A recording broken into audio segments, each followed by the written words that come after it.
بسم اللہ الرحمن الرحیم۔ السلام علیکم۔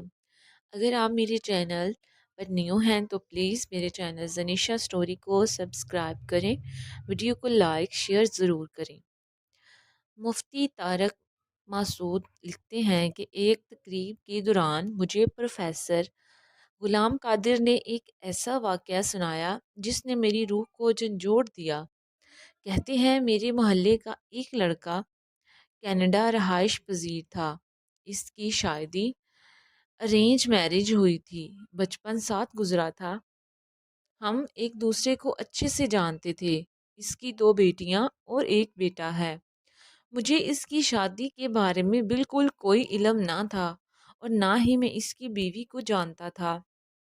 15 سال کے بعد وہ اچانک میرے گھر آیا، دروازے پر دستخط ہوئی، سیکیورٹی سے ملنے کے بعد کہنے لگا غلام قادر صاحب سے ملنا ہے۔ رات کے 11 بج رہے تھے۔ وہ مجھے دیکھتے ہی پہچان گیا، لیکن میں اس کو نہ پہچان سکا۔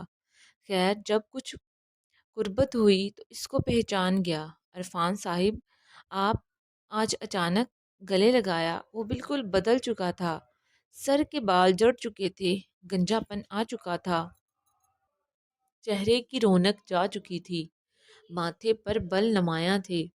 مجھے دیکھ کر بولا غلام قادر صاحب آپ تو بالکل نہیں بدلے، جیسے 15 سال پہلے تھے ویسے ہی ہو۔ میں مسکرایا، نہیں جناب ایسی بات نہیں ہے، صرف ظاہری شکل نہیں بدلی، باقی دل، احساس، سوچ، خیالات سب کچھ بدل چکا ہے۔ خیر میں نے اس کو بٹھایا، چائے پلائی، اس کا لہجہ کچھ دھیما ہونے لگا، میری آنکھوں میں دیکھ کر بولا غلام قادر مجھے گناہ کی معافی مانگنی ہے۔ میں دل میں سوچنے لگا کہ کون سے گناہ کی معافی، یہ کس کی بات کر رہا ہے؟ میری سمجھ میں کچھ نہیں آ رہا تھا۔ اچانک اس نے دوبارہ یہی سوال دہرایا تو میں مسکرایا۔ عرفان صاحب کیسا گناہ؟ آپ کیا کہہ رہے ہیں؟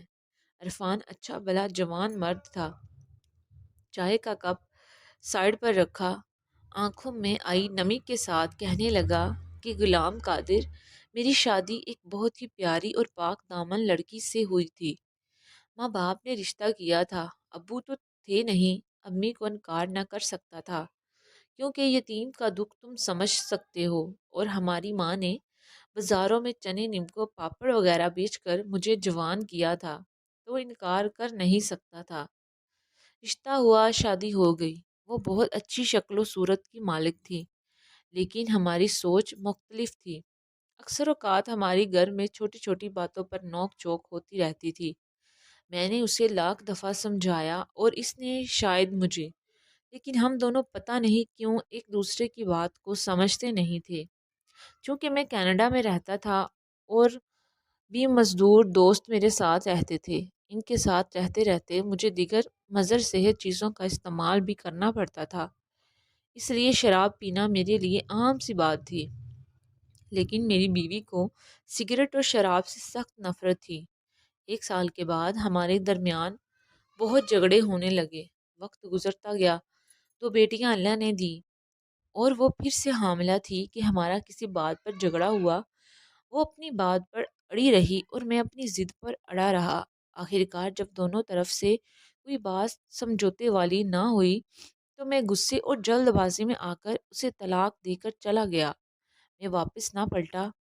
آج 10 سال گزر گئے ہیں، اسے چھوڑا ہوا ہے، لیکن مجھے اپنے بچوں کی بہت یاد آتی ہے، اور جب ان کی یاد مجھ پر حاوی ہوتی ہے تو میں سانس لینا بھی بھول جاتا ہوں۔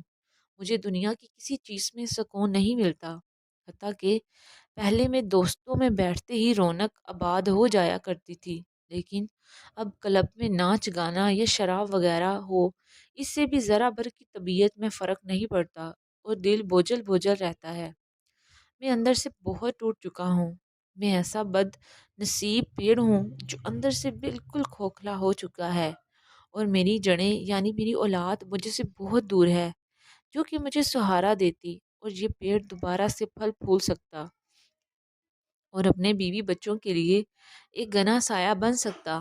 میرے پاس کروڑوں روپے ہیں، جائیداد ہے، لیکن میرا 2 بار بائی پاس ہو چکا ہے۔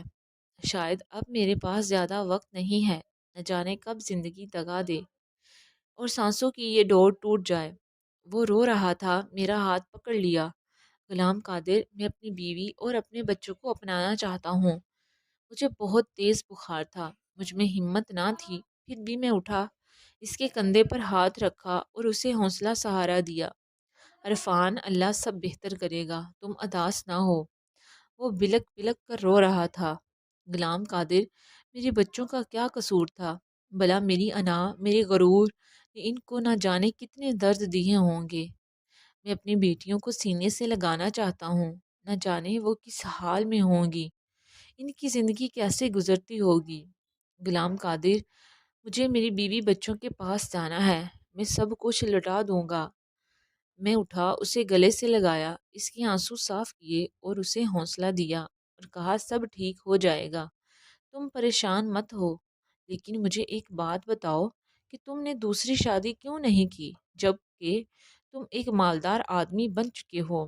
تم چاہتے تو بے شک 2 شادیاں بھی کر سکتے تھے۔ یہ کہنے لگا، مجھے اس سے رشتے سے نفرت سی ہو گئی تھی۔ مجھے کسی عورت کا یوں ساتھ اچھا نہ لگتا تھا، کیونکہ جب بھی گھر جاتے جھگڑے شروع ہو جاتے، کبھی سسرال والوں کے تو کبھی میکے والوں کے، اور اختلافات بڑھ جاتے، اور مجھے ایسا لگتا تھا کہ میری زندگی سے سکون نام کی ہر چیز غائب ہو جائے گی۔ لیکن جب سے میں بیمار ہوا، مجھے احساس ہونے لگا کہ ہم سفر کے بنا زندگی کچھ بھی نہیں، اور بچوں کا آنکھوں کے سامنے نہ ہونا اور غربت سے بھی بڑی غریبی ہے۔ میں نے اس کو تسلی دی، چونکہ میں خود بیمار تھا، اور اسے گھر جانے کا کہا۔ اسے یقین دلایا کل اس کی بیوی کے پاس ضرور جائیں گے، لیکن یہ بیچارہ بچوں سے بھی بڑھ کر رو رہا تھا۔ اس کو روتے دیکھ کر میری آنکھوں میں بھی آنسو آ گئے۔ اگلے دن فجر کی نماز ادا کر کے میں فارغ ہوا۔ بارش بہت ہو رہی تھی۔ وہ بھیگا ہوا میرے دروازے پر آ کھڑا ہوا۔ اس کی آنکھیں سرخ تھیں، وہ بہت سو چکی تھی، یوں لگ رہا تھا وہ رات بھر سویا نہیں۔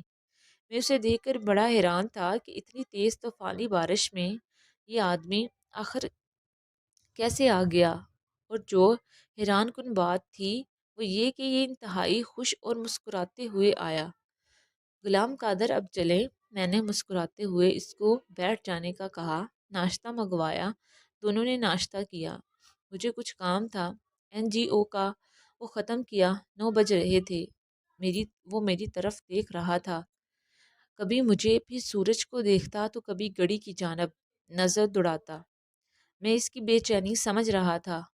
وہ اپنی کار لے کر آیا تھا، اس کے ساتھ ہی میں چل دیا۔ چونکہ عرفان میرا بچپن کا دوست ہے، میں نے آج تک اس کو اتنا خوش کبھی نہیں دیکھا۔ اس کے چہرے کو دیکھ کر ایسا لگ رہا تھا کہ تمام کائنات کی خوشیاں اس کی جولی میں آ چکی ہوں۔ وہ اپنی اسی خوشی کو ظاہر کرتے ہوئے بتانے لگا کہ میری بڑی بیٹی کا نام شانزے ہے۔ مجھے یاد ہے اس کی پیاری سی آنکھیں۔ اسے میں نے گود میں اٹھایا تھا۔ میری چھوٹی بیٹی آرزو، ننھی سی کلی، اس کا رونا ہنسنا میرے کانوں میں ہے۔ اس کی آواز کانپ رہی تھی، آنسو بہہ رہے تھے۔ پھر اچانک اداس لہجے میں کہنے لگا، میں جب سے اپنی بیوی بچوں سے دور ہوا ہوں، میں آج تک کسی کی شکل نہیں بھولا۔ ان کے چہرے گاہے بگاہے مختلف صورتوں میں میرے سامنے آتے رہتے ہیں اور مجھے تڑپا جاتے ہیں۔ پھر میرے سامنے بار بار ہاتھ جوڑ رہا تھا، غلام قادر، مجھے میرے بیوی بچوں سے ملوا دینا، میں اپنی بیوی کو منا لوں گا۔ میں سوچ میں گم تھا کہ غصے میں کیے فیصلے جو دا تو کر دیتے ہیں، لیکن وقت کے ساتھ پچھتاوا بھی ضرور رہتا ہے۔ دل میں ایک ٹھیس ضرور اٹھتی ہے۔ دنیا کا امیر ترین انسان اور ہر نعمت رکھنے کے باوجود بھی انسان کا آنگن سونا رہتا ہے۔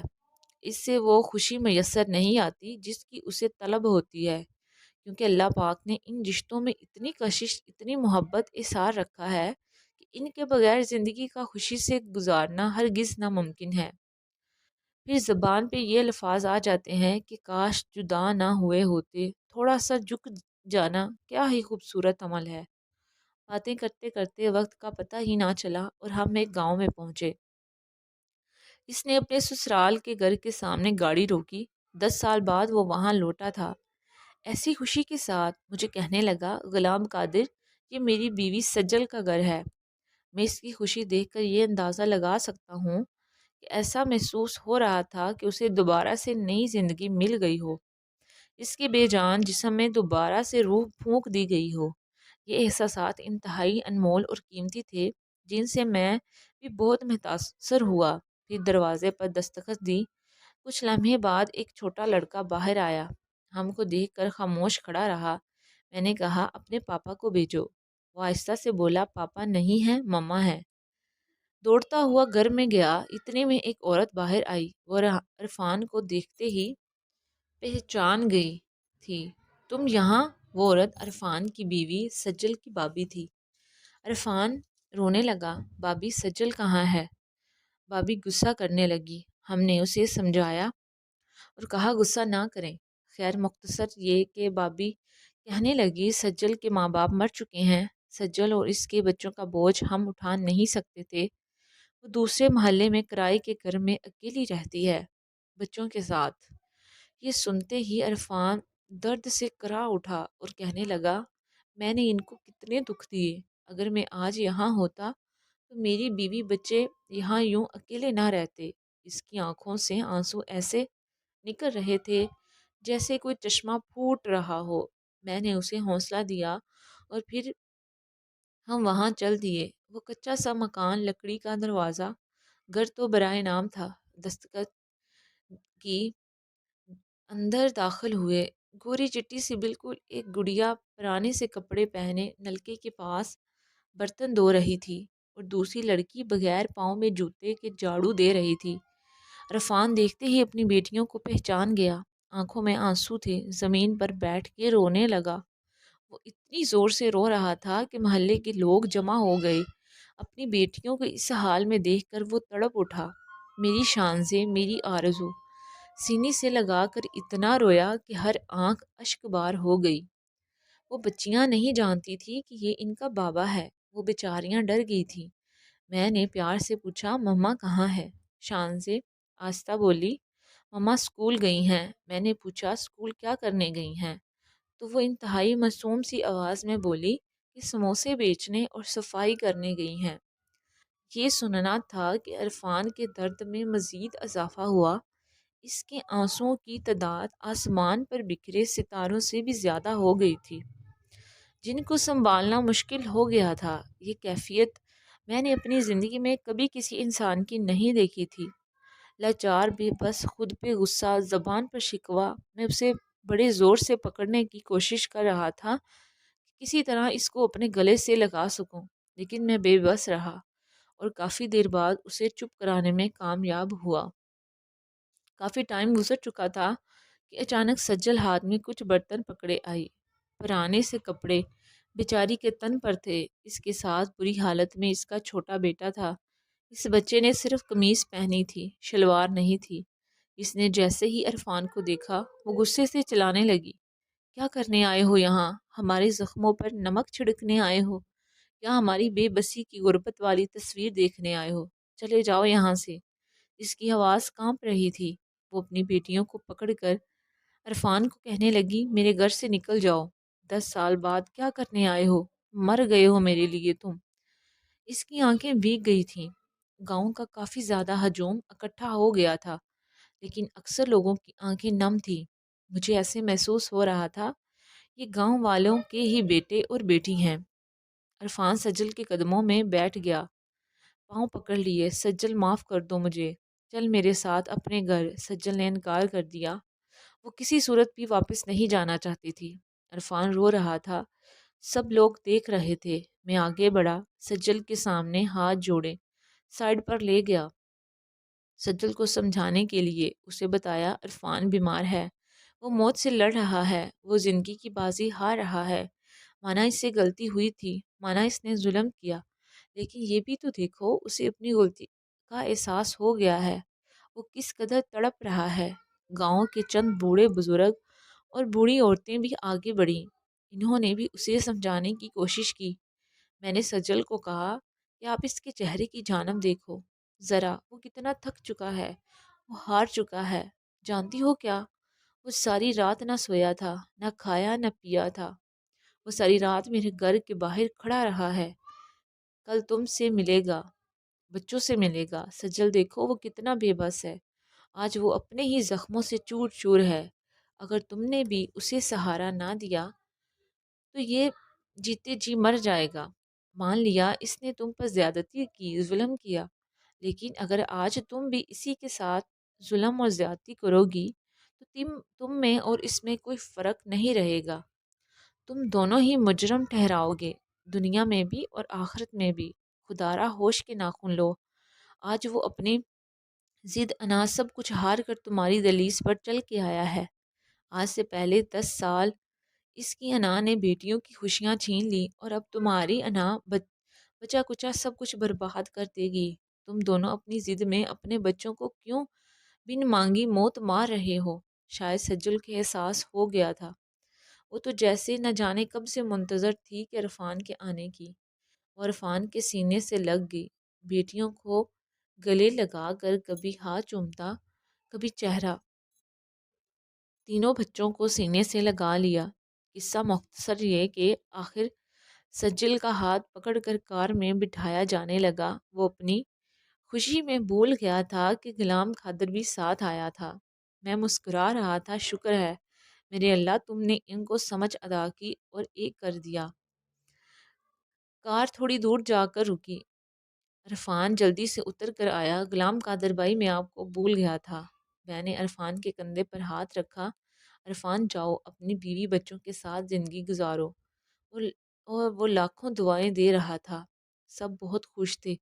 بچے بار بار کار کو دیکھ رہے تھے تو کبھی بابا کی طرف دیکھتے۔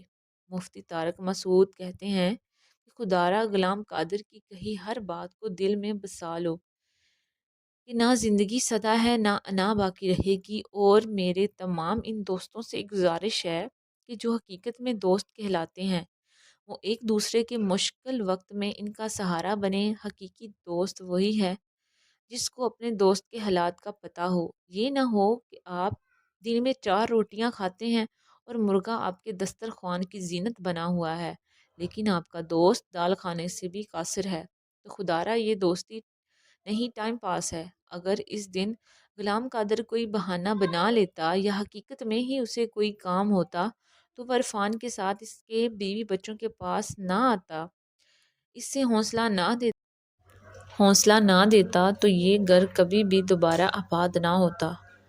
اپنی مصروفیات میں سے اپنے دوستوں کے لیے، اپنے رشتہ داروں کے لیے، اجڑے ہوئے گھروں کے لیے، بکھرے ہوئے لوگوں کو سنبھالنے کے لیے، ٹوٹے دلوں کو جوڑنے کے لیے، ناراض رشتہ داروں میں صلح کروانے کے لیے ٹائم نکالیں۔ اللہ تعالیٰ آپ کی زندگیوں میں سے، آپ کی بیوی بچوں کی زندگیوں میں سے پریشانیاں، مصیبتیں دور کرے۔